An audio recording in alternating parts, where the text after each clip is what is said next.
Hello everyone and welcome back to Ride Kalk with the Pros. My name is Max Fredriksson. I'm a professional slopestyle athlete, and this is Theodore G. He's also a professional slopestyle athlete.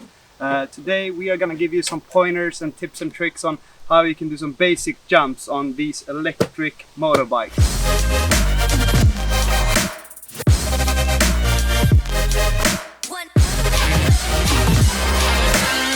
What I love about the Kalk is that the battery life is just insanely long. We can go out for hours and just play in the woods. They work really well for us as slopestyle athletes, but they also work good for like motocross riders and stuff like that.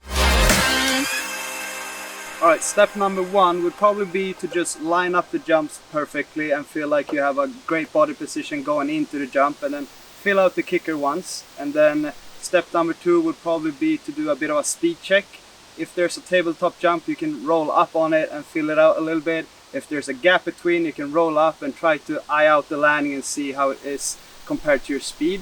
Another thing you can do when you speed check is that if you have a more experienced friend, like I have behind me here, you can follow him while he's jumping, so you can eye out the speed as he's having, because then you get a better feel for it. Step number three would probably be to keep your body like sturdy and have a even gas all the time. So you're not supposed to gas harder or less, you're supposed to have a even gas all the way through. And step number four is definitely to not let go of the gas too early, because that's gonna shoot you over the bars. And exactly the opposite as well, if you let go of the gas a bit too late, that's gonna shoot you backwards. So you're gonna have to find that little perfect in-betweener, and then you should be all good when leaving the lip. And then in the air, which would be the next step, is to probably regulate the air a little bit with the gas or brake. So you gas if you want to have your nose up a little bit, you brake if you want to have your nose down a little bit. And then obviously the last and final step is to just eye out the landing, have a great body position, and just roll out the landing as smooth as you can.